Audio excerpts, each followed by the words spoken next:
Audiobook title Military Exchange 00-06 by Rudstory. This work belongs to author Rudstory. Source scribblehub.com. Prologue. Target destroyed. Prologue. Target destroyed. 2030, 25 years after their first appearance. Once more, Earth became hell. We're under attack! I repeat, we're under attack. 8 portals have been spotted. Code red. Code red. Whum! A long series of sirens roared loudly when portals appeared. It took the form of hundreds of meter-wide black domes with a blood-red glow at the edges. Thousands of soldiers had been engaged. Paratroopers were dropped from C-130 Hercules. While mechanized infantry came in with armored vehicles, the war had begun. Call of duty for every single military soldier. For freedom. Kill them all. Bang! Bang! Bang! The sound of heavy gunfire could be heard everywhere. So were the explosions and war cry. The entire city had become a battlefield. Huge monsters crawled out of nowhere. They were so huge that the smallest alone was 9 meters long. Fighting against them was like fighting against armored vehicles. And among the chaos, an unusual soldier crouched alone behind the bush. Butcher 1, how you copy? Solid. With his eyes on the scope, he spoke with a low and heavy voice. 43 Yankees and 3 Magnas are monitored at Portal 8. Need backup. 3rd Platoon 1st Marine Cavalry Brigade is on your position. Any issue? Affirmative. Many big guys here. Don't make me wait. Hang in there. A horde of ankylodrakes roamed hundreds of meters before him. They took the form of horn-headed ankylosauruses with multilayered calcium armor. Their backs were thick. Their tail was equipped with a spiky ball that would turn a human into minced meat. Nevertheless, modern battle was fighting at a distance. Bang! C-Inc. And 50 calories BMG rushed off the Barrett M82, an anti-material rifle that had been designed to penetrate modern steel. Flesh and bone were no match against 18 kilojoules of kinetic energy. The result was clear. An ankylodrake slowly died after its head was struck by a projectile as big as a thumbnail. 1 down, 2 more incoming. Keep low profile, Sergeant. Backup is on the way. Understood. Clack. He cocked the gun after reloading the magazine. With his face behind the mask, the elite soldier lay down silently. More monsters died every time he pulled the trigger. His accuracy is somewhat unrealistic. 1 shot, 1 kill from hundreds of meters away. The stupid monsters had no idea how their friends were dying. Butcher 1 to restaurant. Half of Yankees are on the move. Take them out. Keep your perimeter intact. Limited ammo, ma'am. Just hang in there. Don't forget your identity. Reprimanded by his superior, he rubbed the tactical mask, which resembled a monster skull. Vivid green lights could be seen on the mask visor. A monster skull-shaped badge was clearly seen with a cross-shaped machete below it. It was a special logo of the Dome, Detachment of Monster Eradication, the most elite operator to face otherworldly beasts hidden. Shit. Turning away from the scope, he rubbed his carrier vest. He just realized that a 6-year-old girl can do math with his ammos. There were a few rounds left in the bag. 18 BMGs, 31 slugs of 12 gauge, 3 blocks of C4, and 1 phosphorus grenade remained. It was clearly impossible to carry on with such limited weapons. Moreover, in the crowd, some Magneteras roamed around, a kind of rock monster whose bodies were as big as a house. His composure was being tested. He had to run several times just to find a strategic firing position. The ammos kept draining, and airborne reinforcements were dropped to another portal. The situation was getting worse. Butcher 1 to restaurant. More Yankees leave their spot to make someone claim insurance. Ma'am, need backup. 60-second. Hold them off. Negative. Low ammo. Use your head, Sergeant. Fucking hell. He was too composed in a life-or-death situation. No matter how far he shot them all, he could be spotted. More monsters were adapted to post-dimensional gravity and Earth's atmosphere. They kept moving while 5 rounds remained for the light 50. Peeping through the scope, the skull mask visors were shining brightly. His accuracy became more and more terrifying. He could hit their vital spot without doing math or dealing with milliradian dots. 1 shot, 1 down. There was no more BMG round. He had no choice but to grab his shotgun and approach the nearest monsters. Bang! He shot Yankee's lower jaw with a 12-gauge shot. Their skin was so thick that it had to be hit point blank. Sometimes he blasted Magnetera's joints with plastic explosive. The rock monsters were neutralized. More and more monsters crawled out of another world. 60 seconds have passed, ma'am. Need backup to Portal 8. ASAP. Hang on. I got exposed. Do something. The number of monsters was ridiculous nonsense. He even shot monsters' weak spot with 50 called Desert Eagle. Fighting alone was an impossible mission in the first place. Shockingly, just as he was getting pinned down, the portal showed a nightmare. Megan! I repeat, there's a Meganadrake in Portal 8. Meganadrake, a 56-meter-long Komodo dragon with multiple layers of bone-like armor, was an impossible enemy to fight against. The monster had an enormous size, which was longer than 5 school buses in a row. It was so huge that he lost his composure. Butcher 1 to restaurant. Request whatever backup available. Damn it. Cool your head, Sergeant. Act like a real warrior. And your fucking real warrior is about to be a meat jerky, ma'am. Do your fucking job. Roger that. Give me 5 seconds. Situation had gone wrong from worst to foobar. He didn't care anymore to spout disrespectful words that could take him to the MP. He was frustrated because his commander was always giving him senseless missions. Fighting alone was too much. 2nd Platoon 1st Rocket Battalion. I repeat, 2nd Platoon 1st Rocket Battalion. Artillery support to Portal 8, Butcher 1. Do you read? Luckily, someone accepted his request when he was about to run away. Butcher 1 to Rocket Battalion, monitoring out for 35 Ankies, 4 Magnas and 2 Meganodrakes. Roger that, coordinates? Copy break. While the radio was on, he read a complicated military map. He scribbled on it using a kind of square ruler, and occasionally peered through Barrett's scope. The time was ticking. He had to get a pinpoint location before the targets moved away. Sierra Mike Delta, 23040321, 25320348, Alpha Mike Delta Mike. Understood. Package will be sent. Find any shelter. Over. 1st Rocket Artillery Battalion, Army Strategic Reserve. Target confirmed. SS-400 Hetem is ready to launch. Engage. 30 miles away from the battlefield, 6 Brazilian-made Tectron trucks lined up on the hill. They were being used as Astros 2 Mk6 platforms, the most powerful MLRS in the Indonesian military. A launching tube turned slowly to follow the computerized ballistic calculation. The radar antenna was spinning on the AVUC platform among the target pinpointing processes, gaining real-time picture on monster's exact location by a drone. A Tectron's tube launched a rocket as soon as the commander gave the order. Fire! A burst of smoke erupted when a Threadle-sized rocket shot quickly into the sky. Traveling fast at Mach 0.8, it arrived in just a matter of minutes. A horde of monsters would never know what disaster was approaching. The rocket flew precisely in the middle of the pack, soaring in air temperature when the warhead kissed the ground. Tons of flammable chemical fuel had been released. A second later, the explosion sucked oxygen up into deadly thermoblast zone. Kaboom!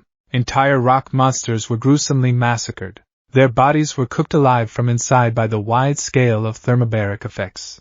Several ankylodrakes were swept away like dry leaves in autumn. Their lungs were ruptured. Some of them were torn to shreds after being hit by steel fragments traveling at 3 times the speed of sound.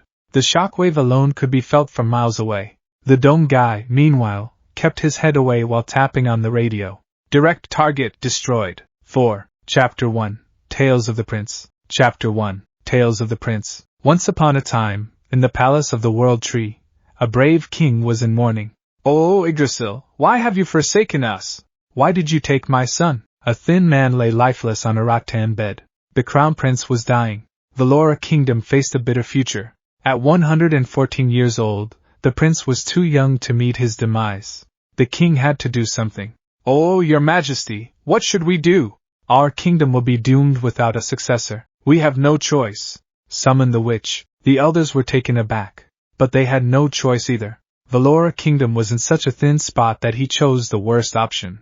Not long after, the most powerful witch on the entire continent arrived.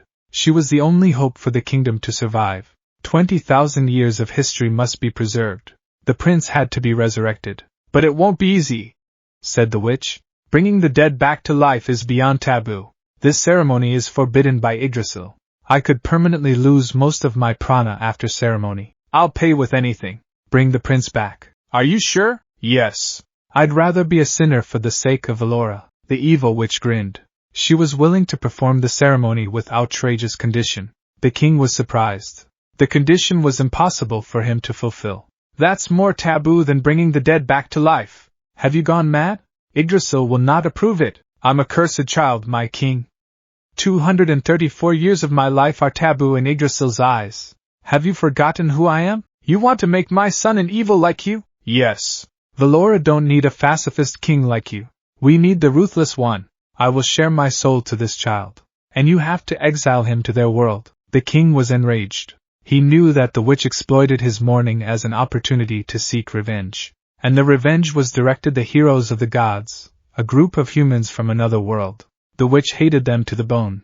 Ironically, the heroes of the gods came from a world without faith. Their appearance completely resembled that of the human race. But their attitude was more disgusting. They didn't know what honor was, lived in hypocrisy, and considered the civilizations of this world as toys. They exploited the power of the gods to invade. The heroes created nothing but destruction. Even the king knew that his son had been poisoned. You may call me evil, my king, but you know who the real evils are. They are chosen by the gods. If the gods insisted on protecting the heroes, I would rather fight the god. Accept the terms, your majesty. You have no choice. The king was forced to accept. In the end, he went through the ceremony, which turned out to be quite heinous. The crown prince had been resurrected. He opened his beautiful green eyes and recognized his father's tears. I'm alive. Yes, my son, you're alive. The entire kingdom of Valora was filled with joy. They celebrated the survival of their history as the prince got his second chance. Of course, the witch attended the ceremony. She drank the wine with an evil smirk. Only the king who realized that the wicked witch had planned something sinister. Varg, are you still my son? Yes, I am. Oh, my father. The king rubbed his face. Not even a month after the prince's resurrection, he became someone else. The naive and kind prince was gone. He now loved to swear, was easily angered, and didn't give a damn about sacred tradition. To make matters worse, the prince kept doing embarrassing things every night. Why did you do that? Do what? I give you 14 young virgins as your servants. And you slept with Estio? She is older than your grandma. I don't like virgin. Their holes are too small for my ding-dong, and their tits are flat like shit. Oh, Yggdrasil, forgive my son. The Valoran was indeed graced with a long life and a beautiful appearance. Even Estio, the prince's nanny, remained beautiful in her past 400 years. Everything about Valoran was a work of art, especially their noble attitude. However, the prince had turned into an uncivilized savage. Even his physique was more like that of a barbarian than a beautiful Valoran. The king was so embarrassed that he accepted that his son was a disgrace. I have no choice. You need to be exiled. Where? Armin Kingdom? You let me blend among big-breasted human females? No. Beyond that, I will send you to the world behind the portal. That was how his new life had started. The king fulfilled the witch's condition to exile his son to Earth. He was obliged to learn about their civilization, which was beyond advanced, especially their military power. It said that they could repel a demonic invasion easily. Their defense technology was more than lethal, and that is why the witch insisted on sending the prince. While the heroes were graced with magic, the prince learned firearms from their world. Of course, passing through the portal was taboo for native ethereal beings. They could lose their connection to the gods. However, the witch had done her job to make it happen. She erased some part of the prince's memory and installed the new one. She even cut off his ears to make him look like a human. Military exchange had begun. 6 years later, the prince became an elite soldier in the most notorious unit. Direct. Target destroyed, said the prince amidst the shockwave. Flakes of flesh fell like rain with dust and a barbecue smell. The blast radius covered a hectare and burned everything around it, showing how good the SS-150 HETMH was for a mere $800,000 rocket. The destruction was too severe. Nevertheless, the vacuum bomb had a drawback that made the prince can't see a thing. The dust was too thick. Butcher 1, give me the situation. Are you copy? Half of target have been neutralized. Half? 1 Megan is barely breathing. He answered while looking at binoculars. Half of its body is torn apart, and one of its eyes has been destroyed. Other monsters? Questioning their live meaning, there was silence for a moment. Examining his bag, the prince found 2 BMG remaining. His decision had been made. He loaded them all into Barrett's M82, and bang! Meganadrake floundered in pain. Its remaining eye had been shot. He fired a second round to make sure it was blind. Butcher 1, what the hell are you doing? Pest control. Stay on your position. Don't do anything stupid. Negative. They are sitting ducks. He answered firmly while reloading the remaining slugs at Keltec. Putting the shotgun on his back, the elite soldier grabbed a tactical machete. Radioactivity not yet declining on your sight. Wait for reinforcement. Varg didn't answer immediately. He looked up in the sky and found a NAS-322 Super Puma, a large helicopter with various communication devices. It was from there that the female captain led his operation. Marine Cavalry Brigade is about to arrive. Stay down, Sergeant. Back to your position. The elite soldier didn't care anymore. He took everything from his bag and ran toward the monsters.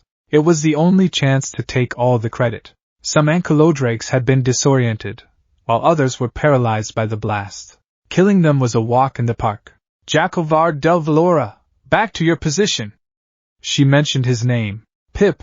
There was no longer any conversation after he said, over. Varg slashed the monsters' necks over and over. The machete was glowing blue when his visor were glowing green. There was some kind of magical property or something. Despite the fact that monsters' skin was thick, especially around their neck bones, he chopped them off like nothing. All the monsters died like dairy animals in the butcher's shop. Except for Meganadrake, of course. Varg wasn't stupid enough to approach the huge lizard. He knew well what the 56-meter-long monster could do when it returned to its senses. It turned out that it had a Jacobson organ just like a reptile, so it was able to sense heat signatures even though the eyes were totally blind. Threatened by a single soldier, it spit blobs of corrosive fire as big as a family car. Wrong move, Gecko! Varg's body heat completely disappeared when the surrounding area was on fire. Hiding behind a monster's carcass, the green lights on his visor were glowing brighter. He could scan monsters' anatomy somehow. It turned out that the weakness was under the neck, which was merely protected by 3 layers of scales, each 20 millimeters thick, which could be countered by 12 gauges from the point blank. He took the Keltec and cocked it slowly. Crack! A big tree broke in half with a single flick of the tail. Meganadrake went berserk. It was frustrated as its eyes and Jacobson organ were completely disabled. Fireballs fell everywhere like meteor fragments in doomsday movies. The duel escalated to its peak. Meganadrake confused when the domed soldier threw something into its mouth. Surprise, son of a bitch! Boom! No matter how big the monster was, white phosphorus grenade brought a hell. It burned Megan's mouth to the bone and seeped into bloodstream. It was hurt a lot that Meganadrake lost its power to lift its own head. The big lizard entered the strike zone. As the head got lower, Varg jumped below its neck and fired the shotgun shells. Bam! Bomb! First shot, second shot, third shot, and 8 shots later, its lower scales fell off. The wound was deep enough to plant something inside. However, the chance had gone. The monster realized that there was a hole in its neck. The burning pain in its mouth had subsided. Varg moved away when the monster beyond berserk. Damn it! Rubbing the carrier vest, he took the C4. The plastic explosive was a last resort to kill the big gecko. However, Meganadrake had lost its sense. It swung its tail and spat fire randomly. The battleground became chaotic. Varg climbed the carcass of a stone monster to get its attention. Over here, chubby cold-blooded bitch. Wanna bury my ass, huh? Here. Go get my ass. Meganadrake stopped struggling. The creature approached Magnetara's corpse, where a crazy human swore at it. Varg clapped his hand to generate vibrations for Megan to receive. His location was exposed. He took a stance when Megan was running wild to eat him alive. Nice, baby. Come to Papa, do or die. His adrenaline pumped up. The Valoran prince jumped off Magnetara's corpse, grabbing the giant lizard's scar and dangling like a monkey. He then took the explosives that had been connected to a timer detonator. Meganadrake kept swinging its head as its neck was being fisted. The C4 had been inserted. Varg jumped off while showing off 2 middle fingers. Happy birthday! Boom! One explosion determined everything. Dust spread when a gigantic lizard fell down with a huge hole in its neck. Varg was knocked over by the shockwave, and both ears kept ringing. The green light on his visor was no more. Bleeding so badly, he crawled away to a safer place. Boother 1, how you copy? Solid cough. Are you wounded? Never feel better. Radioactivity is not over yet. Move away, if I could, ma'am. Fresh blood was flowing out of his mask. He must have had an internal injury, while his right foot seemed to be broken. The portal had not disappeared, nevertheless. It released dozens of fresh monsters from another world. There was nothing he could do. Varg lay down exhaustingly amidst the smoke and dust from the last battle. 3rd Platoon 1st Marine Cavalry Brigade is about to arrive. I can see it. Varg glanced at the cloud of dust approaching. Move over! You're too close to the strike zone. The elite soldier took a random stick to help him stand. Even walking was challenging. He moved away slowly when dozens of large monsters crawl out of the dome. Take your gun. Oh, come on! Every single bullet you shot is counted, pretty boy. Weird-Tide asked. He walked hastily to grab the Keltec KSG that he had thrown away. Luckily, the expensive weapon had not been damaged. He even hopping like a one-legged rabbit when he saw several Marines set the mortar. Some PT-76 amphibious tank approached. The time was ticking. Congratulations, pretty boy. You are now a full-fledged dome operator. Enjoy your privilege. Boom! Boom! Boom! A series of explosions rumbled behind him. Varg walked casually, not far from mortar salvos. Several cannon shells from the Marines' cavalry brigade passed him. The remaining monster was being killed. Reinforcements had arrived. However, several Marines pretended to be blind when they saw what unit the prince was. They didn't even salute him or help him walk. The privilege was too good. I feel like a black guy in Arkansas. Don't mind it, Sergeant. From now on, you're not allowed to show your face in dome uniforms. I know, I'm too handsome to show off, ma'am. How about a date? Negative. Stop flirting and move your ass. Varg walked like a beggar with a stick among regular soldiers. His unit was so notorious that he had to fight alone. The detachment of monster eradication was the epitome of the new military doctrine. They served under the Ministry of Defense, and were watched by United Nations Ethereal Management and Security. Their relationship with the army was like that of the Waffen-SS and Wehrmacht. Ignoring their tendency, Varg looked at a Boeing CH-47 Chinook, which was painted all black. Booth 1, this is Command Center. Any report, boy? Someone radioed. Mission accomplished. Any issue? Negative, Lieutenant Colonel. Out here. The twin-bladed helicopter descended to pick him up. Looking at the monster's skull logo on its body, the black Chinook was a special transport for Dome Unit. 2 masked soldiers went out the door and formed a perimeter. One more came out to help him walk to the back door. Putting off his mask, he revealed a handsome face and a pair of beautiful green eyes. Oh, Yggdrasil, my life and death are for you.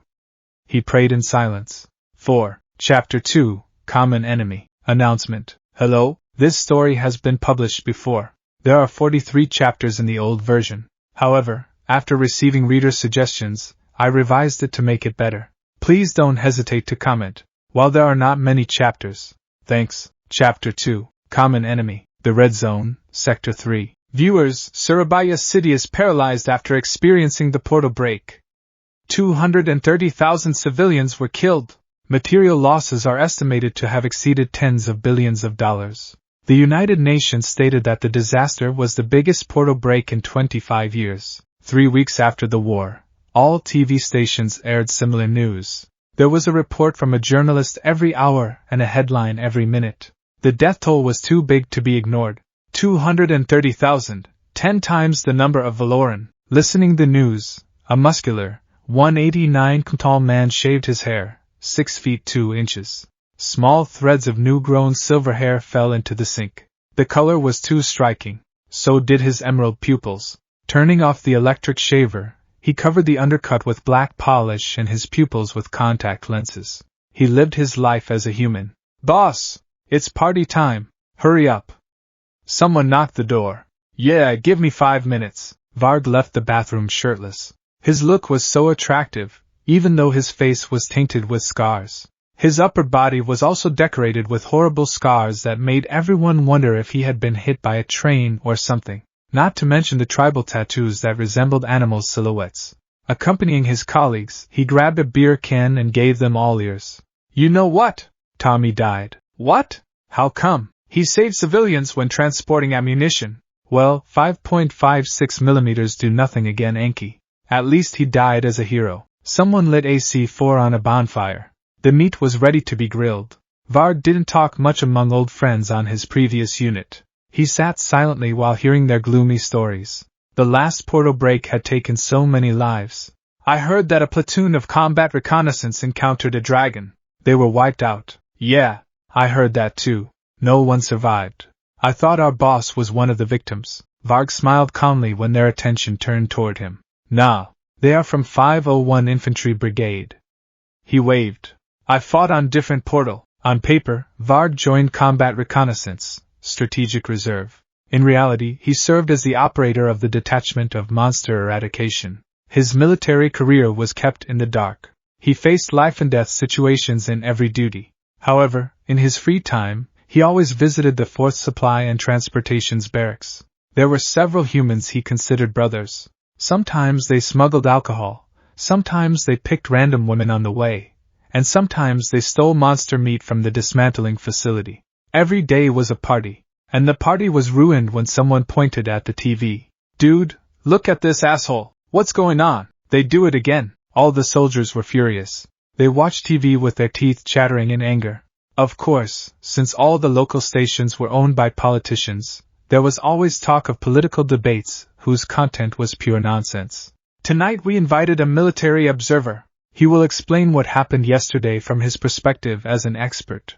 We invite you to the time and place. A fat man had some difficulty shaking hands with the presenter. His chair didn't fit his wide buttocks, no matter how everyone looked at him. The military expert had never done a single push-up.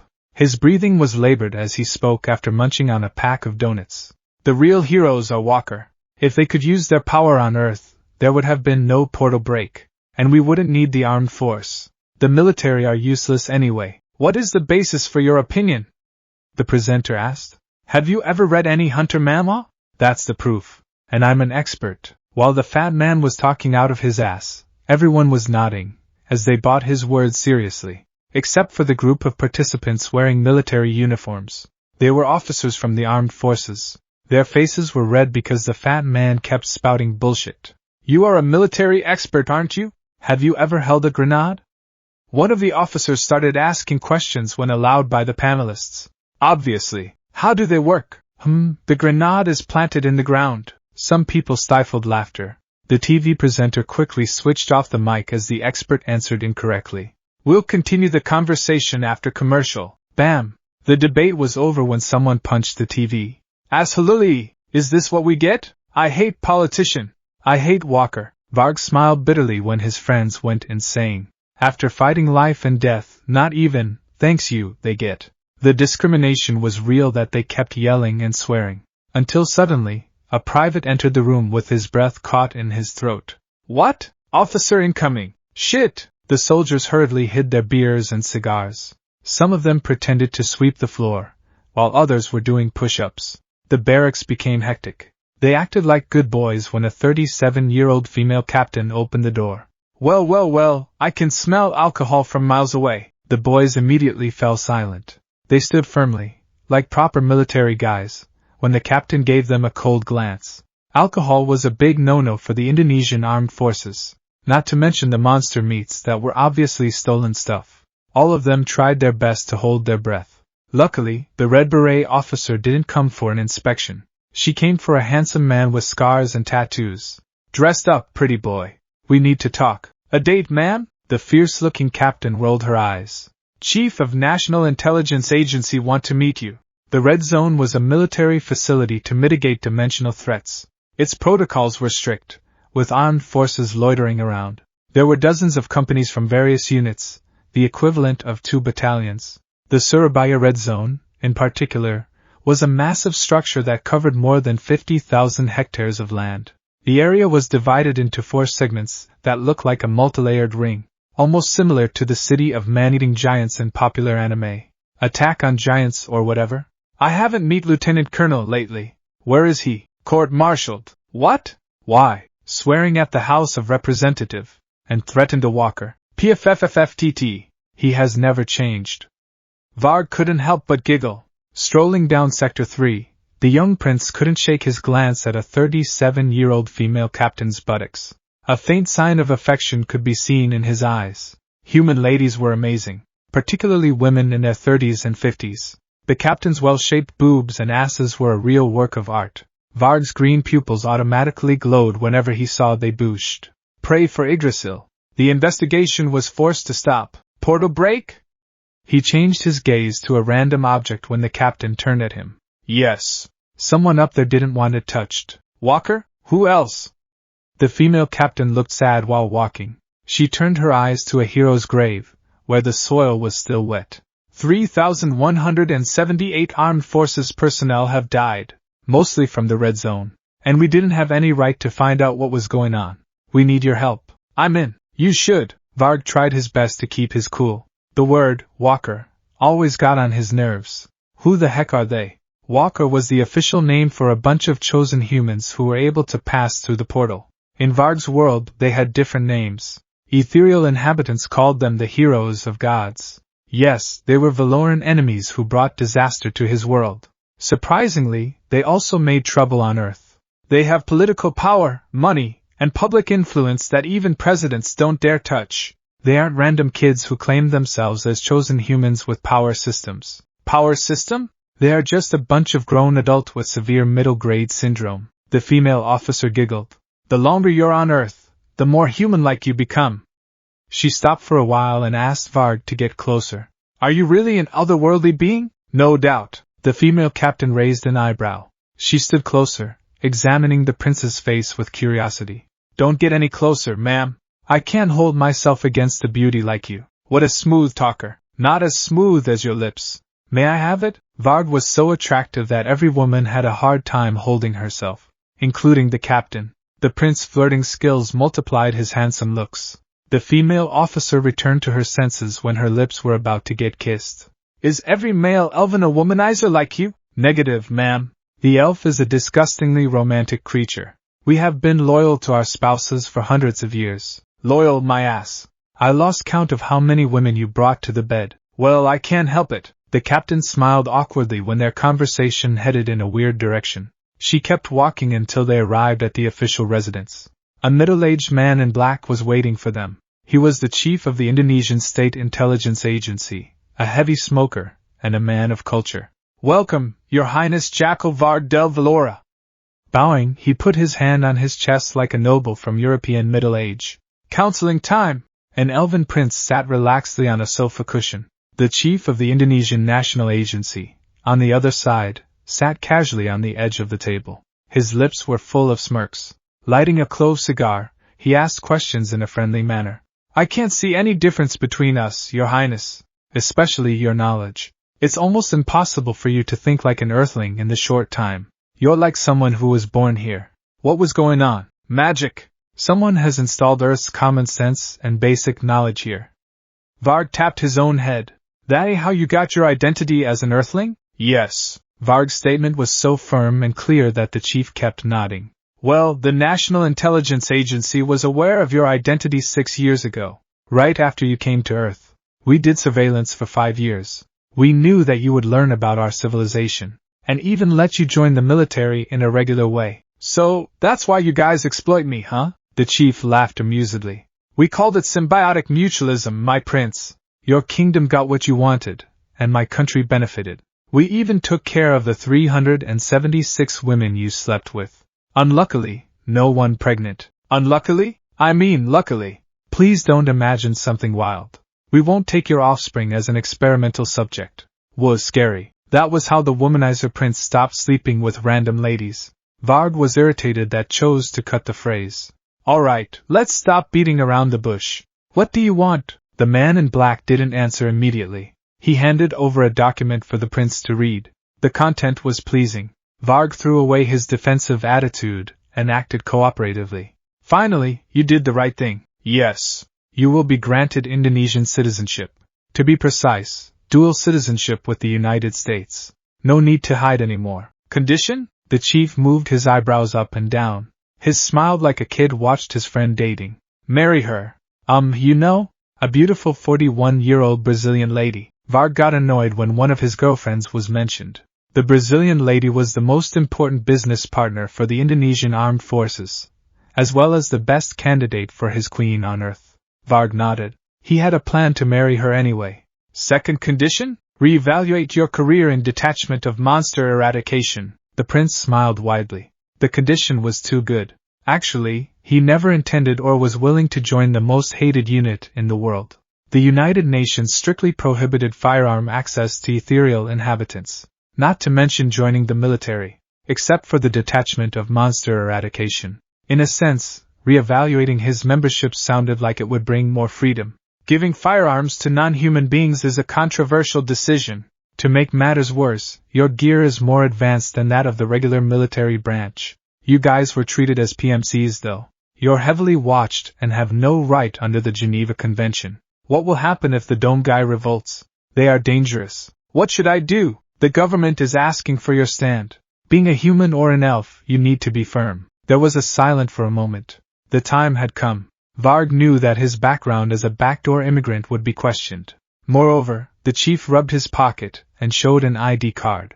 The walker named Sepmadiki was declared dead 8 years ago. Tell me what was going on. What happened to him? And why are you using his identity? Resurrection. Bring back the dead? Yes. The man in black squinted.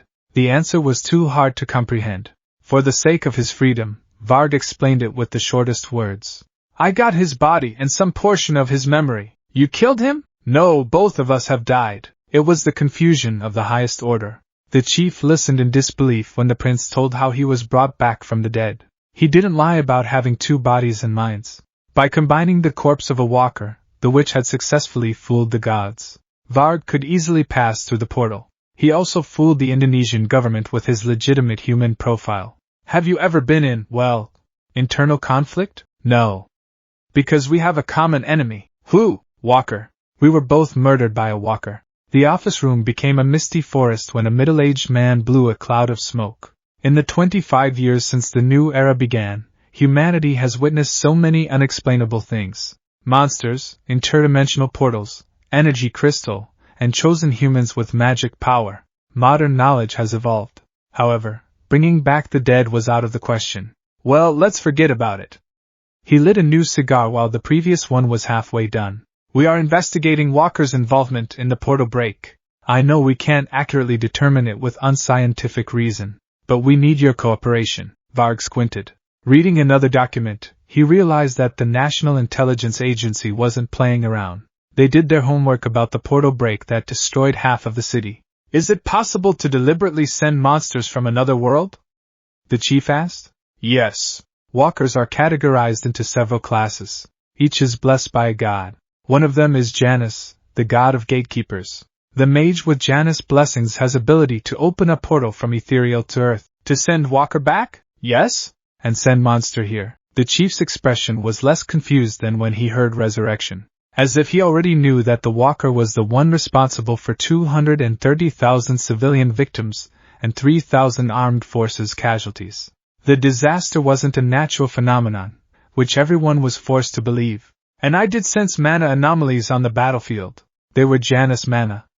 Varg added more legit intel. Squinting his eyes, he firmly asked the real question. Why did they do that? I know you already have the information. The air became heavier. Both of them had tensed faces. In the end, the chief of the National Intelligence Agency disclosed the confidential information. They waged war. We received legit intel from a walker who was involved in this accident. Walkers have gathered hundreds of thousands of native army to destroy. Destroy what? Valora, your kingdom. His body felt drained after hearing the news. Varg had been suspicious for a long time, but didn't think the war had happened. Especially when he read the third document on the table. It was legit. His homeland was about to be destroyed. Closing his eyes, he imagined the faces of people he loved so much. Father! Terais, Estio, 3, Chapter 3, Power System, Chapter 3, Power System, Sector 1, the Red Zone, several months earlier. Radioactivity is detected. Monsters? No. More annoying creatures. TSK! Sound the siren. Beep, beep, beep.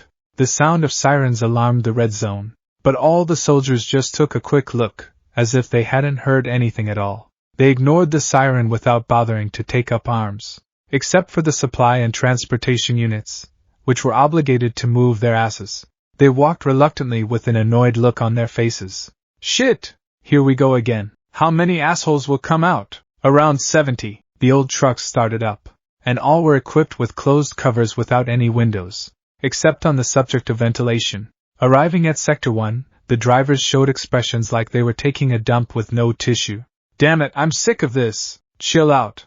This is part of the job. They parked the truck in front of a strange 700-foot tower, 200 meters. The structure was somehow a bit like the Pisa Tower in Rome, but a couple times bigger in scale. The architecture was exactly the same as a European-style tower with pillars and gates. A black dome with bright edges emerged. The soldiers shut their mouths when they saw several people in medieval outfits. How many stuffs you carrying? Exiting the portal, a nerd-looking guy with chainmail chatted leisurely. Maybe 1,500 grade F crystals and 70 slot coins. The chainmail guy started counting. He frowned in surprise as he did the math. Are you serious? The crystal alone is only worth $43,000, while the coins are $21,500. Your monthly income is not even $65,000. You know what? I brought 2,800 grade F crystals and 140 slot coins. What else can I do? I rarely hunt, you know? I was busy sightseeing Crocosila City. TSK. What a slacker. While the walkers were casually talking, some supply and transportation soldiers reluctantly loaded their belongings. The work was so hard because they were not being paid. The soldiers talked to each other with a low voice, as if they were afraid their words could be heard. It's really good to be a walker, huh? My annual salary not even a half their weekly income. Yeah, how long can we be their slave? That's how the walker was a natural moneymaker. And a natural moneymaker would always get the best treatment. Dozens of them sat on the passenger seats to travel 13 kilometers from Sector 1 to the exit, acting like honorable nobles to commoners. They were also facilitated with a separate waiting tent as well as a parking lot for rows of luxury cars. Walkers were kings with their money. The soldiers, meanwhile, could only bite their fingers. Comparing their small salaries to walkers' earnings would always bring a tear. Ugh hi. I'm not jealous, sob. I'm not fucking jealous. Walker Academy, Walker Association HQ. All walkers were represented by an organization called the Walker Association. That's where their goods were exchanged for money. Primarily the crystals they got from the other world. They were loaded as hell. Walker and poverty would never be mentioned in the same sentence. Definitely, as moneymakers, they also need a special education. So, in these 6 months, you only learn theory. Learning the basics of being a walker. You must understand each other's talents, as well as learn the culture and language of Ethereal. We'll provide everything for education. Since the portal in Indonesia is connected to the Arman Kingdom, you'll learn their language and the surrounding area. A man stood calmly in front of teenagers dressed in the style of medieval European nobles. They looked like teachers and students. Obviously they were. The association was supposed to provide the walkers with any education they needed before entering the other world. Are you ready to be a walker? Yes, sir. They walked through a round garden that was about 110 yards in diameter, 100 meters. The park was surrounded by European-style buildings and all their accents. So majestic. No one would have ever guessed that the academy was located in the second largest city in Indonesia. Wow, is that the entrance? A student pointed to the tower in the center of the garden. Yes. You enter Ethereal through that tower. But the exit is through the red zone. Whoa! The students gaped in unison. The association's tower had similarities to the red zones. It was just smaller, about a tenth of it. The tower also had a portal dome that was always open 24 hours a day. That's where the walkers entered another world. Are only walkers allowed? What if a normal human tried to enter? They would be rejected. Ethereal only accepts things that originate there. They continued walking towards the tower. The instructor took a pen and inserted his hand into the dome, just to show how it worked. As a result, the pen bounced off. Ethereal doesn't accept anything from Earth. You can't bring cell phones, toys, or anything else into that world. Even your clothes will bounce off. We will get naked? Ha ha. The boys burst out laughing, while the girls were embarrassed. Don't worry, the association provides clothing and weapons for beginners. All of these items can enter the portal because they originated from Ethereal. The female student breathed a sigh of relief, while the male student looked disappointed. A boy would always be a boy. They seemed to not mind getting naked, though. I heard that Ethereal clothes are expensive. Someone asked innocently. A classic question. Yes. The price is expensive. $150,000 at the most. And it's just for the cheapest pair of clothes. Not to mention your weapons and all the tuition fees. It will be millions of dollars. But don't worry. You don't need to be paid now. But later, after you become a walker. And the interest rate is only 10% per month. While the teacher was acting like an experienced insurance agent, the students cheerfully looked at each other. They didn't even mind that the tuition loan was more gruesome than the bank. Whatever, all they needed was adventure in a world with game-like experiences. Will we be able to see status board? A male student asked, followed by other kids' sparkling eyes. Is there a power system like in MMORPGs? The teacher snapped his fingers as he was satisfied with the questions. It was better than talking about terms, conditions, finance, and all other things that only adults would understand. The boys, in particular, were always enthusiastic about the system thingy and the status board. Later, when you first enter the portal, you will be asked to set a stat. Everyone is equal. Each of you will be given a beginner crystal, which contains 80 points of stats. And there will be 4 basic stats. They are physicality, perception, magic power, and charisma. You are free to distribute the 80 points wherever you like, as long as it is relevant to the talent, and as long as physical ability and perception have 10 points. Do you know why? The students turned to each other. No one was able to answer. The teacher answered himself as the students got more and more confused. 10 points is the standard for a normal, healthy human. You should not reduce that stat. Put an average of 10 points in those 2 stats first. If you are a vanguard fighter, put more emphasis on physicality or perception. If you're a mage, focus more on magic power. Just like everyday RPG game, or whatever you read on the internet. Then we can be stronger than normal humans? Indeed. If you have 20 physical points, that means your strength is twice that of a normal human. Aren't you interested? Stronger than normal human? Those simple sentences immediately drove the students' enthusiasm. The teenage male always dreamed of easy strength and being overpowered overnight, like in fantasy stories they had always read. Whether it was a cheat skill or putting a number on the status board, being golden spooned was so tempting. Do we still get more points later? One of the boys asked hurriedly with sparkling eyes. Yes. You will get 4 extra points every time you level up. Whoa! While walking in the park, the teacher kept explaining basic stuff to the students. Their number wasn't large. The new awakening in Indonesia didn't even reach 300 people per year, and there were only 10 walker academies throughout Indonesia to accommodate their education needs. So exclusive. It said that only one of the 3,000 people had been chosen to be a walker. Teacher, it said we can also change our appearance in another world? Asked a girl. The teacher smiled broadly at a question he had heard so many times. Yes. That's why there's the charisma stat. Your physique will change to be more ideal, and your face will be optimized according to the value of charisma, just like the face filters on social media apps. So don't be afraid, girls. There are no ugly walkers in Ethereal. Kaya! The girls immediately lost their sanity. As soon as the teacher finished explaining, a group of people dressed in medieval style appeared. They also carried ancient weaponry like swords, shields, arrows, wands, everyone name it. The teacher explained while pointing at the group. They are second semester students. In that semester, you will immediately practice in another world. You will learn to fight for the combat type walker, or learn commerce for production and service walkers. You will be guided by instructors until you reach level 10. You already know the rank order, don't you? All students nodded, clearly understanding the homework. There was a ranking system for a walker's power based on their level. Let's say they were beginner walkers. They would always start at rank and go up every 10 levels. They would enter Frank when they reached level 11, a rank at level 21, and so on. The good news was that leveling up was quite easy. They only needed to hunt monsters or make items for production classes. There was no need for physical exercise. All they had to do was punch in the numbers. There was also no need to practice any combat skills because the system would provide everything. Easy, wasn't it? The question was, what the hell were second semester students doing in another world? Ethereal, the world behind the portal. Keep it in mind, kids. This is not Earth. No wandering around without any instructor. Got it? Yes, Mr. Instructor. With every breath they took, their eyes closed tightly. Their lips smiled brightly at the freshness of another world's atmosphere. The sky was bright purple. It was refracting the warm light of the blue sun, not the yellow sun they used to see. Blue and red moons danced above the clear sky of Ethereal. Oh my God! It's so beautiful. Students' eyes were glittering in amazement at the world before their eyes.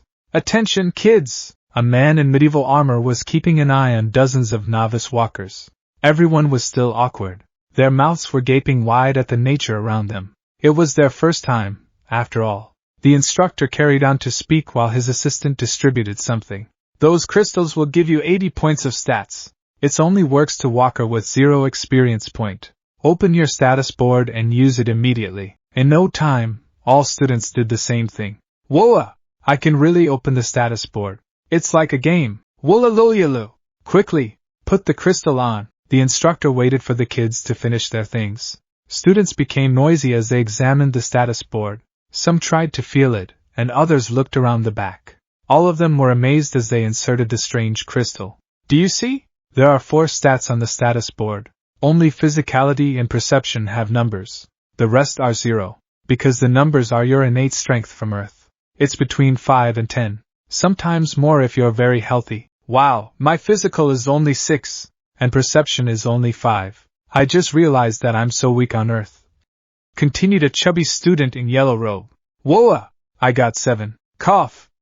The instructor cleared his throat as the student noisy again. You have put the crystal on, haven't you? Use those points on the 4 stats according to your talent. Balance it well. Don't put too much point on one stat.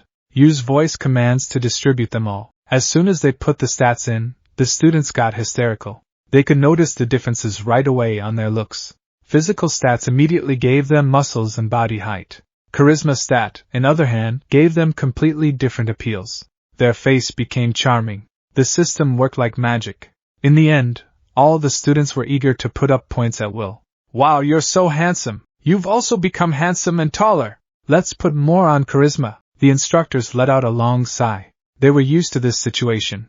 Beginner walkers usually put too much emphasis on charisma, especially female walkers. They wanted to be beautiful without effort, as if they were tired of being potatoes in the real world. One of them even passed out after she saw her own face, which resembled that of a popular TikTok celeb. Oh my, I'm slim. My skin is so smooth and bright. My face become gorgeous. Kaya! This time, the instructor sat squatting in the corner. It was impossible for his words to be noticed by the students. The customization part always drove the girls to insanity. Appearance was everything for female students. Some of them did the hair, colored it, got tattoos, changed the pupil color, and even sacrificed their points to enlarge their chests. Oh my god, oh my god, oh my god! My boobs are so hot. The girls hysterically squeezed their own breasts without realizing the boys were watching. I'm in heaven. Dude, your nose is bleeding. The male students didn't care too much about their appearances. They were satisfied enough with the strong-looking muscle and their new body height. The only appearance they cared about was their hairstyles. They remodeled them to look like an isekai protagonist with shaped or spiky long hair. So cool. The instructor impatiently spoke up after 2 hours of waiting for them. Form a party immediately. Next session is hunting practice. Learn how to fight. In the beautiful garden-like field, 12 students divided their group into 3 parties. All of them were accompanied by an instructor for safety. The adventure had begun. They could not wait to fight monster like in the game. However, reality kicked in. Students had tense faces when they saw the real monster waiting. The game and reality were completely different. They fidgeted when the instructor pointed to a duck-like creature. That monster is Carnaduck. They are Grank monsters. Their strength is only 4 times that of normal ducks on Earth. Each party must kill 4 of them. The duck was 4 feet, 1 meter tall. It was so ugly that the students wondered what command prompt someone had written on AI generator. All teenagers were nervous.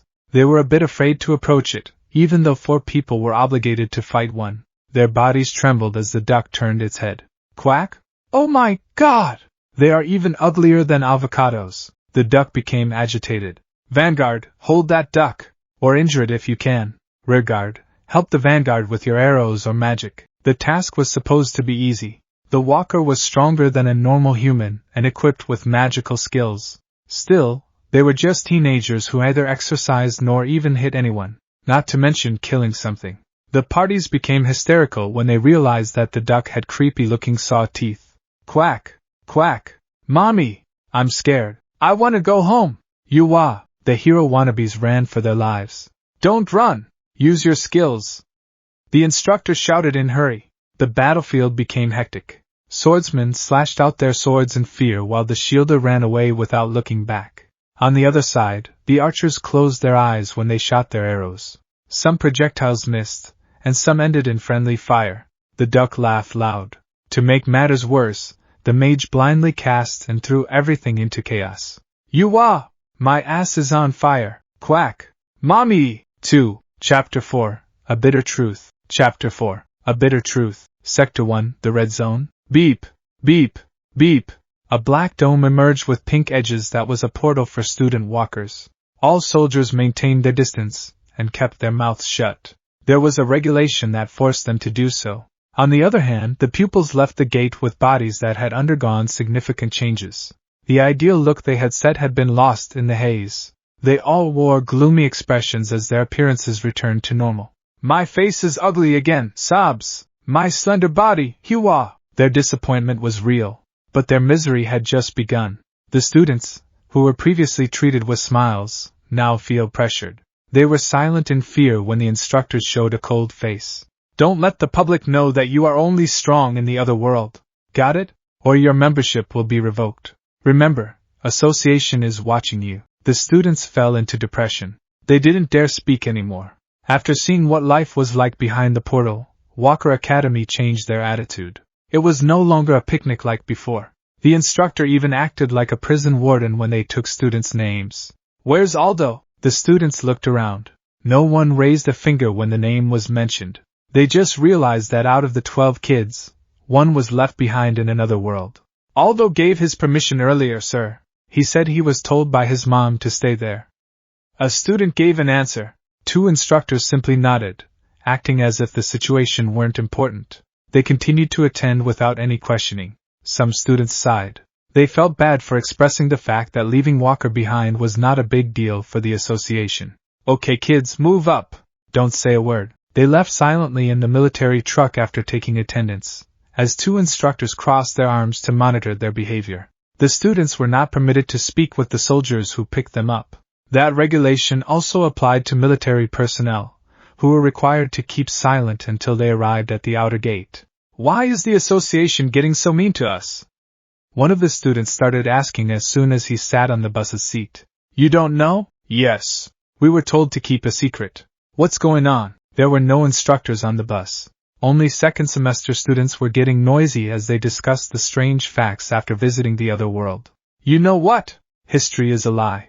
It wasn't Walker who saved the world 25 years ago. It was military. We've seen it for ourselves, haven't we? The monsters are scary. Even after we're in the other world, we are weak. That's why the association forces us to keep our mouths shut." The atmosphere immediately tensed after their fantasies had been shattered. Being a walker was not cool at all. They felt like slaves. After knowing the bitter truth, they realized that the Walker Association wasn't as good as they thought. "I just want to have an adventure.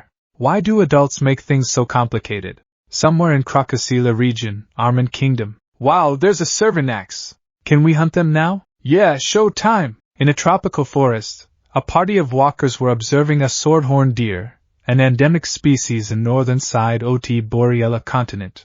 The 4 of them acted seriously because Ethereal wasn't a game with a restart button, particularly the swordsman who appeared to be their leader. Analyzing the monster, he turned to the mage in a yellow robe. "Do your job. Paralyze it." "How? I'm just a beginner." The mage was a bit worried. "Trust me, lightning mages are rare. That's why we invited you." The party leader turned to other members. "Get into formation." All members took their positions in an RPG style. The leader was ready with a sword and a buckler, along with a spearman. The mage and an archer girl acted as rear guards behind them. They prepared to slay a creature that wasn't supposed to be their match. "O great Fulgur, bestow your grace upon me. Strike my enemies with your lightning."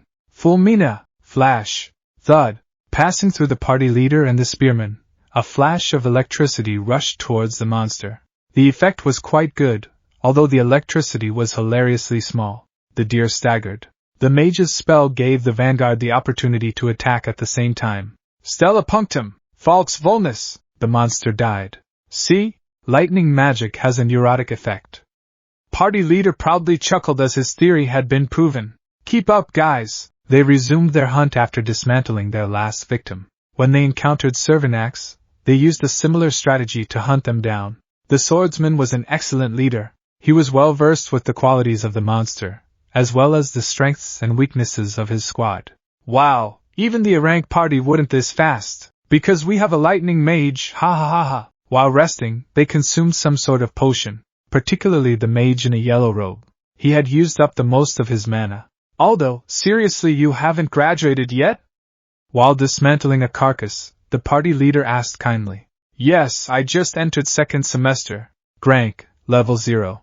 I just visited Ethereal a couple days ago. Level 0? How come you've allowed to hunt? The archer girl joined the chat. The yellow mage exhaled deeply in a dramatic manner. Showing his attractive face, he answered the question while gazing up at the bright purple sky. My mom asked me for an expensive car like her friends. She said I'm not a good boy if I don't make more money. So, I chose to stay in Ethereal while my friends went back to Earth. His companions exchanged sidelong glances. Their expressions were all sympathetic. Surprisingly, his story was all too familiar. Yes, my mom also asked money when she found out I was a walker. My father too. How come he asked money to marry his third wife? And now, he looking for the fourth. Of course, parents weren't always angelic figures when their children made money. All of them were clearly being exploited. It was a common phenomenon among walkers. Their fate was exactly the same as how parents reacted when their children became celebrities. Squeeze them dry. Never mind, it's fun here though. Yes, I really feel at home in Ethereal. My mom told me to quit school since I became a walker. Me too. They said school is useless. Walker saw Ethereal as a realm full with delights. Its beauty could not be found on Earth, and it was too wonderful to miss. There was nothing but adventure ahead. As his party members concluded their lunch, the party head stood enthusiastically. Keep up, guys! Let's go! Woolalooyalu! Adventure-y! Rushes! Grayo! Ho ho ho! Money honey baby! After hunting all day long, the leader showed a bag of crystals. It was their result of the hunt that would later become money. The yellow mage asked innocently while looking at the monster's crystal. Isn't it expensive? Yes. Did you see the crystal from the deer earlier? That's a grade. The price is $435 if we sell it to the association. If we sell it here, it costs 12 augur. 1 augur is $35. That's why it's better to sell them after we get to Earth. The leader sorted through his bag again. There were hundreds of grade crystals inside it. Each of these at least $27. In a day, you can hunt hundreds. In a month, each person can bring at least 1,000 crystals. That's $27,000. Wow! We can buy a car in a month. The yellow mage became more enthusiastic. My mom will stop angry at me. Hooray! It was so easy to make money that even the novices earned thousands of dollars in a few weeks. All they had to do was go hunting.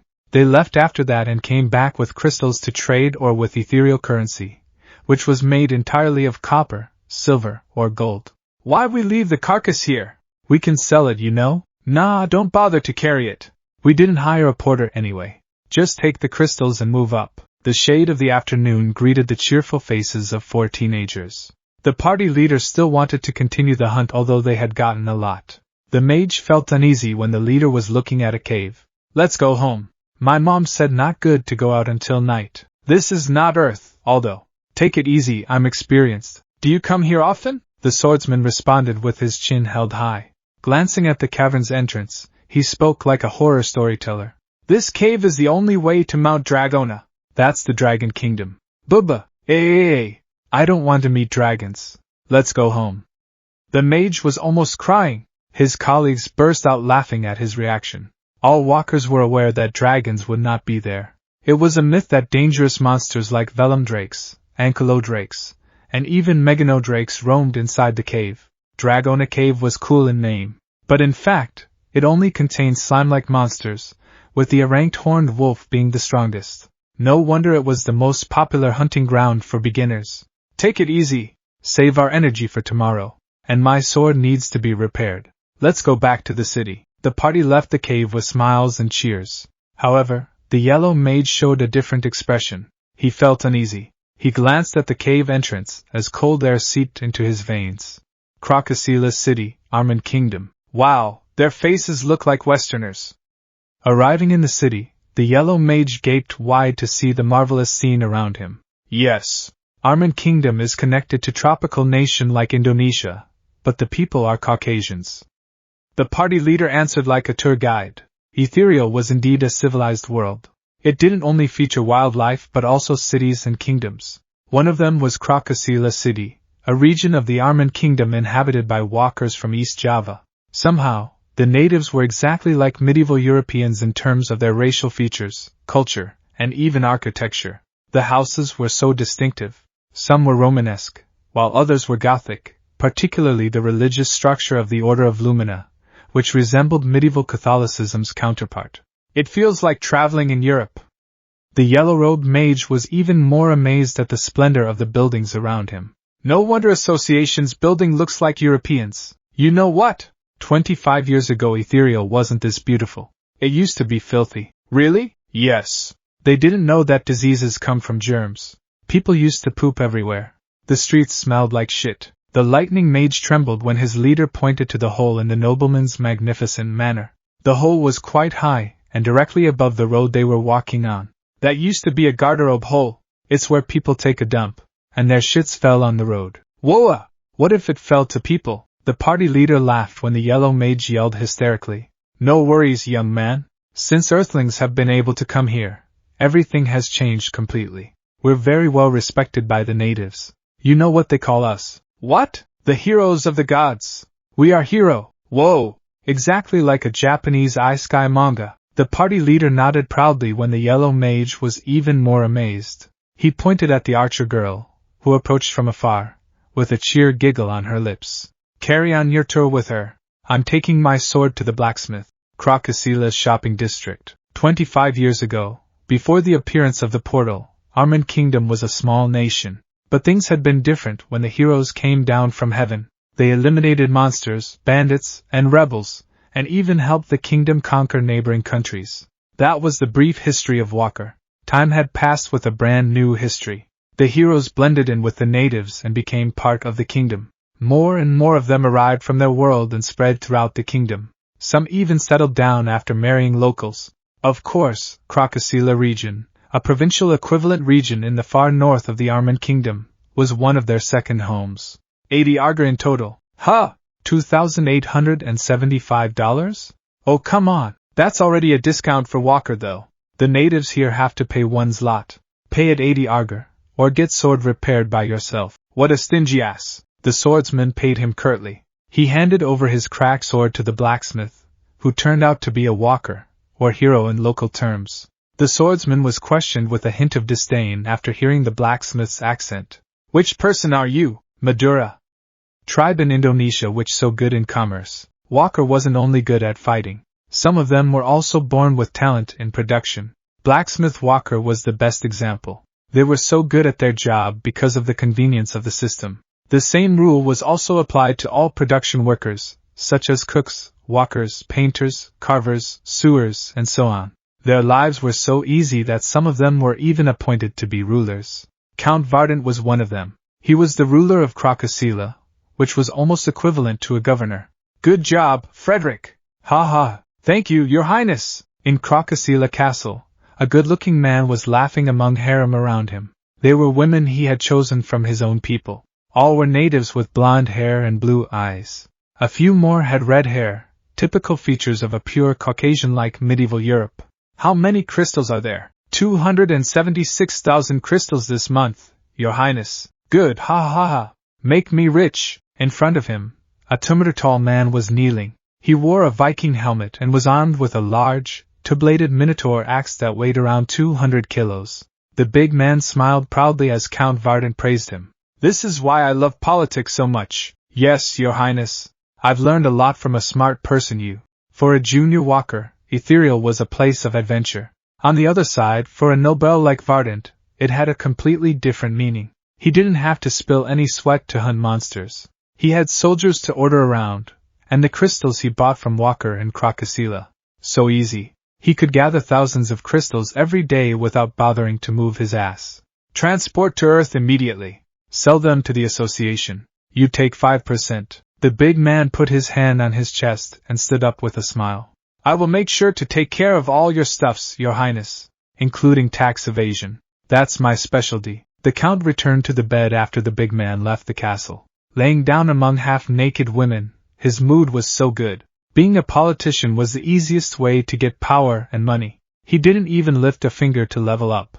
He could easily buy an experience potion. Sometimes he bought a special elixir to raise his stats, and he read a grimoire to get a skill.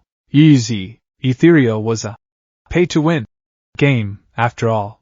Count Vardant, there is a decree from Rudstory. Someone entered the castle with a scroll of parchment.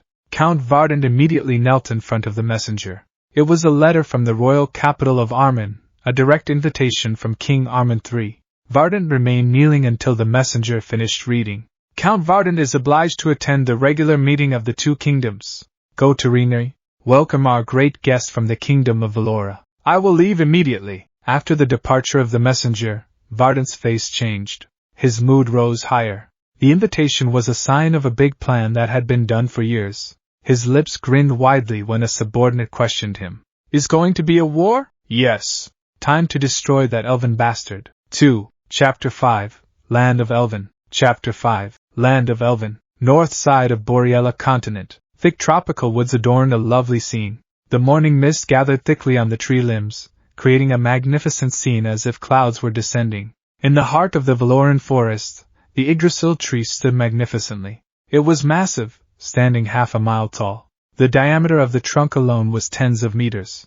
Its branches and twigs stretched for nearly a mile. Yggdrasil was so massive that it could house a civilization, the kingdom of Valora. Your Highness, it's time to eat.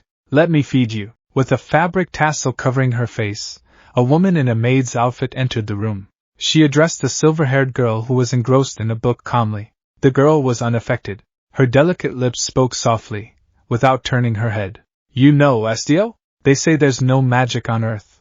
I don't get it. How does a smartphone work without magic? The maid sighed softly with a clear expression on her lips. Slightly pouting, she pointed to the cover of the book the princess was reading. Your Highness, how long did you read that? So what? That book is useless. The princess shifted her gaze. She showed off her emerald-clear pupils and flawless skin that was free of any stains. Her long ears perked up. It had a distinct body language of being offended. Estio! This is knowledge! The maid shut her mouth. She grew accustomed to Princess' immature demeanor, which easily got her upset. Her Highness was also prone to complaining if her interests were questioned. I want to go to Earth, Estio. I want to ride a car. I want to have a smartphone. I want to live there with him. Why did he leave me? Your Highness, please be calm. He will be back. The princess felt hesitant to respond in any way. As she sat with her arms folded, her countenance became glum. Her lovely eyes stared out the window. Pouting like a child, she mentioned someone who dared to leave her alone. Varg, where are you? Estio let out a long sigh. The princess had often mentioned someone who had been exiled to a world without magic. The veiled maid understood that Thérèse missed him so much. Estio, do you miss him? Yes, Your Highness. Will Varg be here? Yes, Your Highness. Pray to Yggdrasil. Thérèse's mood quickly changed. Her green pupils were glittering like children. Estio exhaled with a stiff smile. She fed her patiently because the princess could not eat on her own. Estio. Yes, Your Highness? Can I marry him? No. He is your own brother. The princess lived in a unique room with tree-patterned walls as Valoran's royal heir. The interior design was unusually natural. All the accessories were raw-shaped. They had not been chopped or polished. The floor was covered in thick leaves, and the bed was made of some sort of webbing rattan. The drapes hung from the ceiling, and the lights were constructed of a lighted resin. Everything was lovely, in line with the gorgeous face of a childish princess. Estio, I'm bored here. 6 years are too long. I want to go somewhere with my brother. Be patient, okay? He will be back. The maid patiently rubbed Thérèse's smooth skin with some kind of herbal scrub. The princess was so spoiled that she never lifted a finger to wash herself, not to mention dressing on her own. Everything had to be done by her nanny. Your Highness, please go to the main hall. His Majesty is waiting for you. I don't want to. I beg you, Your Highness. His Majesty has given a decree. The beautiful princess pouted. Her mood was easily swayed. He stood angrily and moved out of her room. Stop ordering me around! I'm not a child. Your Highness! The face-veiled maid followed the princess through the hallway, which was textured like a wooden tunnel. The corridor's pattern gave the impression that they literally lived inside the tree. The princess arrived in a spacious room after walking for a while. It was a hall-like space with a large altar in the center, decorated with a long table with various kinds of fruits. A dozen people sat around the long table. They were a group of senior elves that had served the monarch for hundreds of years. They were all looking at a princess who had just entered the king's altar. Whoa-ho-ho! The most beautiful creature on the continent is out of the room. I'm tired of being locked up. Set me free. I'm not a child. Everyone smiled as Terais yelled, with the exception of a dashing figure on the altar. He was King Falesa, the Valora kingdom's monarch. His pride weighed heavily on him. Despite his 240 years, his face was wrinkle-free. Do you know what it's like to have a daughter? The elders laughed as the king complained. Terais, meanwhile, remained pouting, with her shoulders rising even more and her cheeks puffing out. Father, I'm tired of 6 years in a room. How long will I be locked up? Until you are old enough. I'm 95. You're a teenager. Don't equate our age with humans. And stop studying those people. Particularly the humans behind the portal. They are evil. Terais' lips started to wiggle. She sobbed because she did not obtain what she desired. On the other hand, the monarch did not dare to look at her. He was terrified of sympathy. While staring in a different direction, the monarch continued to talk. And stop bothering Varg. Your brother ran away because you were too spoiled. Terais cried louder. Everyone rubbed their foreheads when the princess sat on the floor. Her 2 feet were twitching on the ground like a toddler fussing for a toy. Her way of throwing a tantrum was too bizarre for her age. Compared to human standards, Terais was supposed to be a teenager at her sweet 16. I want Varg to be here. Calm down, please, don't cry. The king lowered his voice and completely lost his dignity. I don't care. He has to be here. I want my brother back. You've promised me. Known as a gallant and respected by everyone, King Falesa appeared so frail when his daughter showed a tear. His smile twitched. The brave king jumped down from the throne and squatted next to her. Your brother goes to school on Earth. If you call him, he'll get angry. Do you want Varg to hate you? The king spoke softly with a voice that was made up as if he were talking to a toddler. His lips were twisted when he tried to calm her down. Really? Sure, Varg told me himself. When he graduates, he'll come here for you. He will carry you around like he used to, or lulling you every time you sleep. He will bring everything you want from Earth. A smartphone? She enthusiastically smiled. Yes. Just wait, okay? Terais' face brightened. The king, meanwhile, massaged his forehead because the most honest man was obviously lying. Even a fool would know right away. Still, Terais nodded innocently, just like a 5-year-old human baby. While waiting your brother, you can ask for anything. Fancy clothes? The most delicious fruits? The most expensive books? Everything. I want books. You are free to read anything in the library. Terais thought for a moment. Her eyes wandered as she childishly put her index finger to her own lips. Then I want to read Kama Sutra. Varg used to read it. Everyone was stunned. Especially the king. Apparently, Terais was not allowed to read that book yet. Father, I don't know why he was forbidding me to read that. There were so many strange drawings of, not that book. The king hurriedly interrupted. If you read that book, Varg will get angry. Do you want him to get angry at you? No, wait for your brother if you want to read it. Go outside. You're free to leave the palace. With innocent cheers, Terais walked out of the hall after the king had lied again. Damn it, you Varg! What have you done to your sister? King Falesa let out a long sigh. Terais had become more and more different since her brother was resurrected. Varg indeed became someone else, but his love for Terais would never change. And he was the one who asked to isolate his sister. Marriage proposals kept coming. Varg would never let his cute little sister be taken. Your Majesty, Princess is not a baby anymore. She has passed 90. Please treat her like her age. Don't reject any more marriage proposals. Say that again, I'll cut your head off.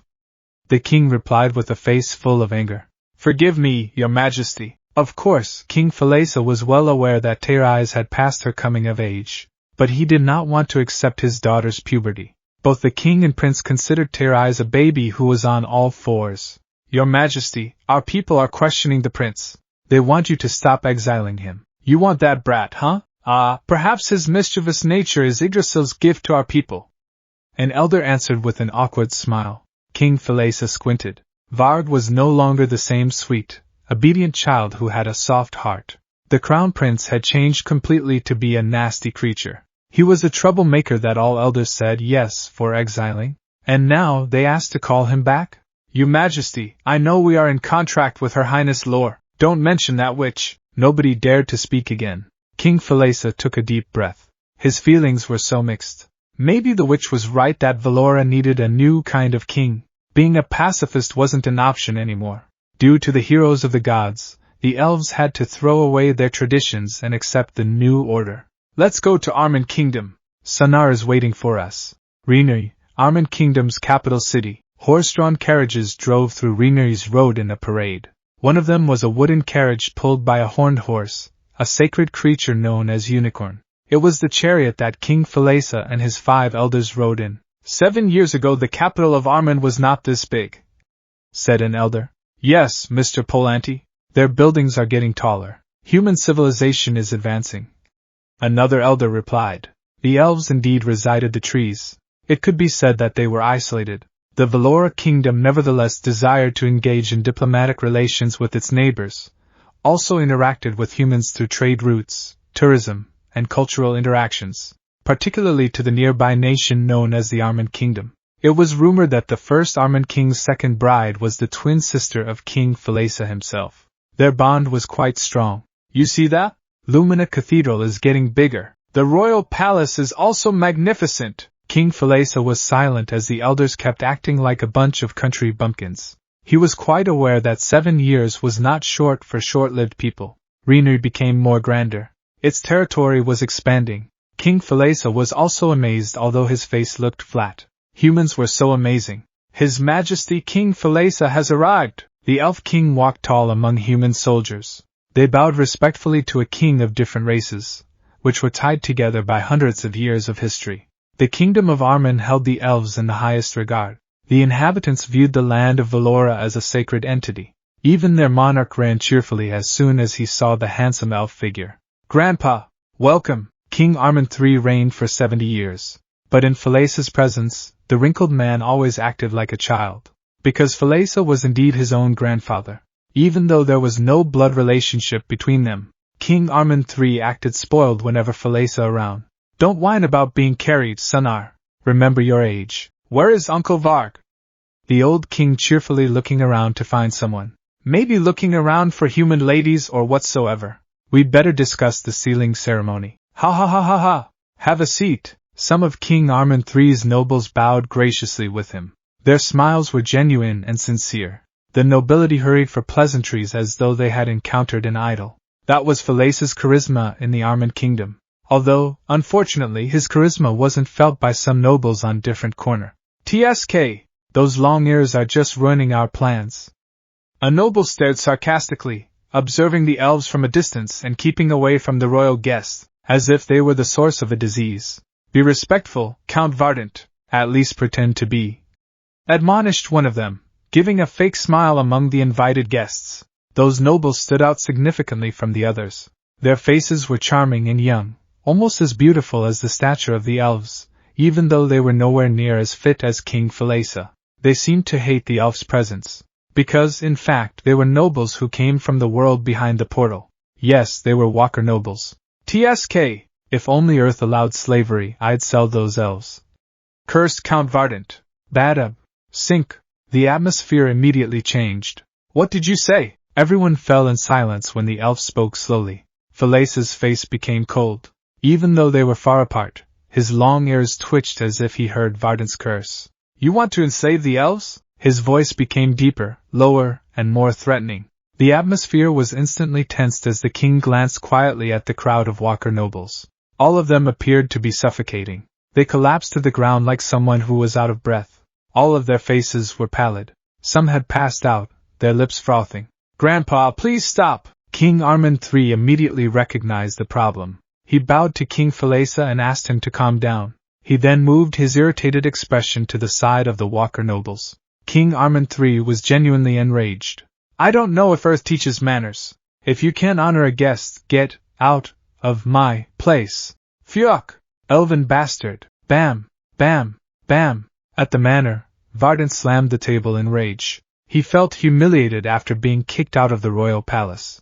How could King Armen be more loyal to the elf than a hero like him? Who the heck are they? Vardant lost his mind because his title was just about to be revoked. Because of elf bastard I almost died 7 years ago. Has King Armand forgotten? Cool your head, your highness. Please be patient. A knight tried to calm him down. Vardant laid down and stared at the ceiling. He tried to smile by recalling his struggles as the walker. In the past, before he awakened, he was a loser. He did nothing but lock himself in the room, just like a normal-looking nerd, whom the bully loved to torture most. But everything changed after the appearance of a small tattoo on his hand. That was a tattoo of an ice sword, a sign that he was blessed by Hiemza, the god of frozen. TSK. I wish there was a way to destroy the elven. There is. Suddenly, a crystal showed a faint light. Count Vardant was stunned. He immediately knelt down, knowing that the voice belonged to the leader of all Walker in Indonesia. What should I do, Your Excellency? Valora elves will hold the portal sealing ceremony. Bring your strongest team to Dragona Cave. Find the elf shaman. Finish them off. The Count's expression stiffened in shock. No matter how bad his hatred to the elf was, releasing Dragon Army was out of question. Millions of people could die. My city could be destroyed. This wasn't part of the plan. This is not a suggestion. This is an order. Replied the light before fading into void. 2. Chapter 6. Unforgivable Sins. Next. Chapter 6. Unforgivable Sins. Dragona Cave, north side of Krakasila. All the people on the Boreala continent had faith in the same legend. They believed that there was a mythical kingdom somewhere in Dragona Mountain. It said that hordes of ferocious reptiles would crawl out to destroy the continent every 7 years. Tales of the apocalypse were preserved for generations. However, the ferocious beast had never appeared in thousands of years. People either knew what the dragon army looked like nor ever encountered them. The myth had faded away. Particularly for Walker, a group of earthlings who were too modern to believe a groundless legend. The novice Walker even often hunted in Dragona Cave with no worry at all. Did the dragon army exist? In fact, yes. Someone had witnessed their existence. He almost died 7 years ago when the beasts were unleashed. And the survivor was, surprisingly, a Walker named Count Vardant. He was lucky enough to go home alive after encountering the disaster. Damn it! I hate this job. My lord, do Dragon Army exist? Yes, they exist. I saw it with my own eyes 7 years ago. Fuck. I don't want to do this. On horseback toward Dragona Cave, Count Vardant kept swearing. The traumatic event had been carved on his skin. The fear was real. The ruler of Krakasila was too scared that his subordinate didn't dare to show a doubt. My lord, if they exist, why don't they ever come out? Elven. Valoran? Yes. That disgusting long ear seals the portal every 7 years. So the dragon army will not come out of the Dragona Cave. His men were all pallid. They remained silent until they arrived to the cave's entrance. The hesitancy was palpable. The Count's story totally altered their perspective. This is crazy. Dragona Cave was so big that they questioned what creatures would come out. Its height reached 30 meters, 100 feet, and the width was almost 100 meters, 330 feet. With its enormity, the story that the cave was the dragon army's exit began to make sense. They entered the cave with complicated minds. Count Vardant's subordinates started to figure out why no single nation dared to wage a war against Valora. They had been respected because of their role as guardians. The elves naturally had a bargaining chip as a race that could not be touched. Boreala's continent could be destroyed without their sealing ritual. And today, they had been tasked to sabotage the elves' duty. My lord, is this okay? We will be the one who responsible for the destruction. Yes, my lord. We could be hanged if we are caught killing the elves. This is an unforgivable sin, the Count could not answer. A spark of doubt was clearly seen in his eyes. He was also aware his ridiculous mission could destroy the entire continent. Of course, not all his subordinates were smart enough to read the room. Don't worry, we've prepared well. We won't die. A 2 meter, 6 feet 8 inches, tall Baron with a Viking helmet persuaded his friend. With all respect, Baron Frederick, this mission is nonsense. We are the brave warrior, and they trusted us to do it. Just shut up and do the job. The big guy puffed his chest. Count Vardant didn't care when Baron Frederick asserted his authority toward members below him. The big guy was always acting like that. The Count was more worried about himself, as he had been tasked with sabotaging shamanic rituals. Vardant felt uneasy with every step. His body continued to tremble, and his expression was twisted. Crocosila City would be the first to be devastated if the dragon army was unleashed. Take it easy, Your Highness. We're professional. What are you worried about? Ha ha. The Count gave a flat glance when Baron Frederick, the big guy wearing a Viking helmet, spoke like someone with brains. Baron Frederick seemed to know nothing about the situation. He wasn't even aware he had been treated as cannon fodder by higher-ups. It was a common thing in politics. Vardant and his men did the nut job because his boss was a nasty guy. Let's finish the job and enjoy the payment, Your Highness. Once more, the big guy puffed his chest. What will go wrong, anyway? If the dragon army attacked Crocosila, your manor would be gone.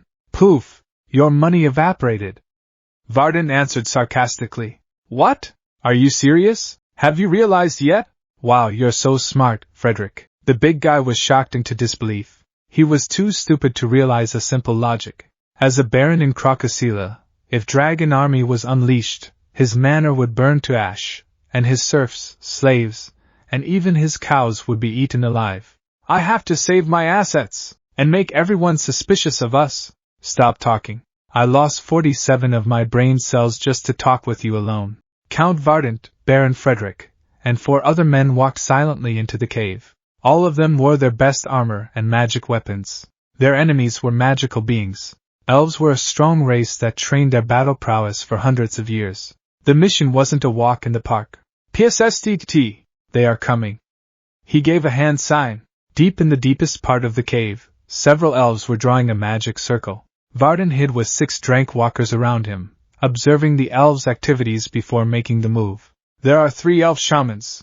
Their magic is no joke. But their physique is like shit. Let's wait until their magic runs out. Vardant explained, pointing to other 2 elves which standing guard in the distance. And they are elf warriors. Their physical strength is equivalent to cranked walker. Too risky to fight head-on. Better use poison. Wait for my command. They looked frail. Let's attack them now. Wanna die alone? Go ahead. Baron Frederick shut his mouth. 3 shaman elves danced on the circle a little while later. All of their faces were gorgeous, and their moves were mesmerizing. The beauty of female elves was a piece of art. Vardant got annoyed when his follower was being charmed.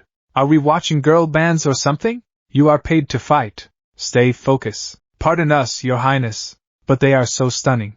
Even male elves are more beautiful than my girlfriend. Are we obliged to kill them? The Count became more irritated, but he was smart enough to realize his members' motivation. The risks were too big for a job that gave nothing. If they are not killed, they will succeed in performing the ritual. He responded as patiently as he could. His men were still skeptical, nevertheless. One of them even questioned why he should thwart the ceremony that was supposed to save them from destruction. Reluctantly, Vardant gave them a reason. If we're able to sabotage their ritual, Valora would be blamed, and no nation would stop us from invading their kingdom. What are our benefits if the war happened? You will get whatever female elves you want. All his men were shocked. Are you serious? Can we enslave them all? Yes. Let's do the job and talk later. Their motivation rose along with the thing inside their pants. Sleeping with an elf was a faraway dream that could not happen, regardless of how much money a walker had. The chance had come. They couldn't wait to rape them all. The ritual is almost complete. Let's go. They wore the masks and started to move. The 7 walkers were confident enough when the shamans sat on their knees. Their magic power had run out.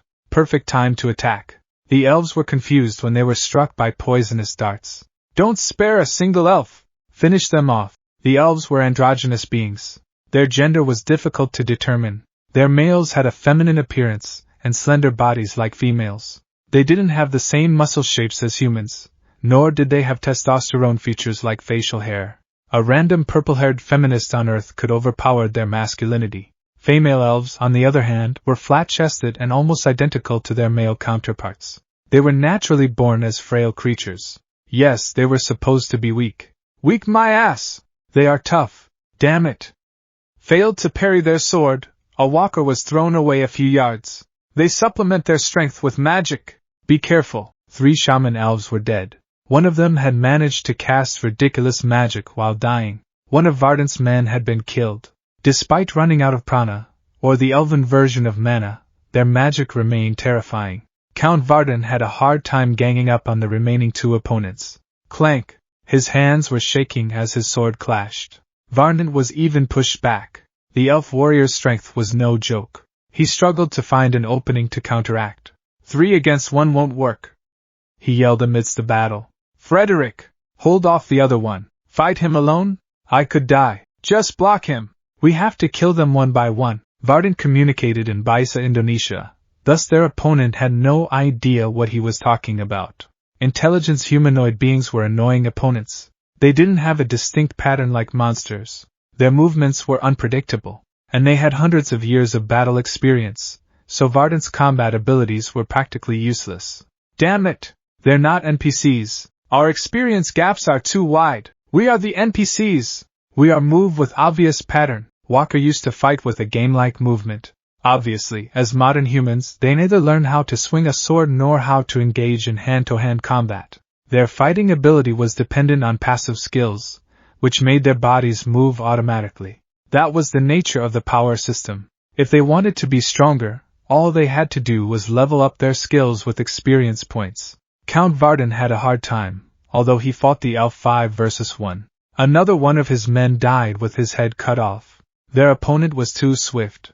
Of course, as a walker, Varden also had several active skills that sacrificed his mana pool. Make him busy! Aye, my lord! Varden raised his sword. His mouth spoke slowly for incantation. O mighty Hiemza, bestow on me your grace. Show them how cold your anger is toward the world. The temperature dropped significantly when his clear ice sword shined a blue light. The elf warrior stepped back when he realized what spell Varden had cast. However, 3 of Varden's subordinates blocked his escape. They tried their best to hold until their boss completed the ultimate skill. Absoluta nulla volmus! The faint blue light moved fast toward the enemy when Varden slashed his sword. The skill changed the temperature on the pathway to absolute 0, freezing everything and generating rows of ice spears. The elf warrior could not block. He was unable to move when his feet were frozen. Slash! His head flew high on the second slash. Ping! You have slain a rank C Valoran warrior. Level up! Level up! Level up! Varden's breath was labored. Slaying a mere cranked elf warrior was harder than fighting against a boss monster. They were completely different levels from walkers with similar ranks. If he didn't poison them in a preemptive strike, the battle would be impossible. Splash! Ugh! The Count snapped back to reality when he saw an arrow strike his subordinate's eyes. He died on the spot after being hit 4 times. The Viking guy had failed to hold off the remaining opponent. Unsurprisingly, elves' archery was another thing that made them dangerous foes to deal with. Frederick! You asshole! He was enraged when he found out that the big guy had run away. The last elf warrior shot his arrow with ridiculous power. Varden and his 2 remaining subordinates were hiding in terror. It said that an elf's arrow speed was similar to a 9mm pistol's muzzle velocity. It was 6 to 8 times the average crossbow bolt. With an arrow weighing 500 grams, 1 pound, the damage was a whopping 2,300 joules of kinetic energy. They easily penetrated high-quality knight's armor, made from tempered steel. Damn it! Kill him! The battle continued with a sad result. Valora Royal Palace. A week later, 5 elves' bodies lay headless at the altar of Valora's palace. All the elders were terrified. The death of the shamans marked the start of a disaster. The sealing ritual must have failed.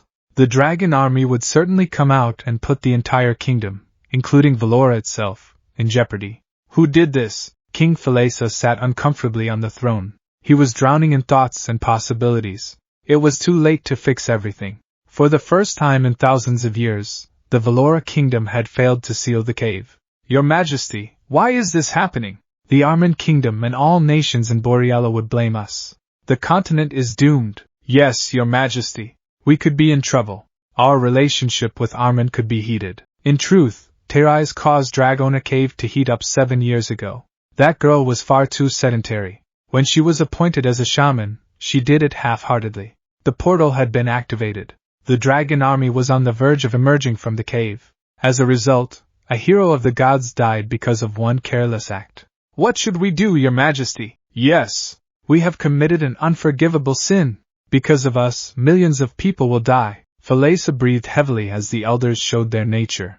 Old men like them were more prone to complaining than thinking rationally. The king was well aware that there was no way back.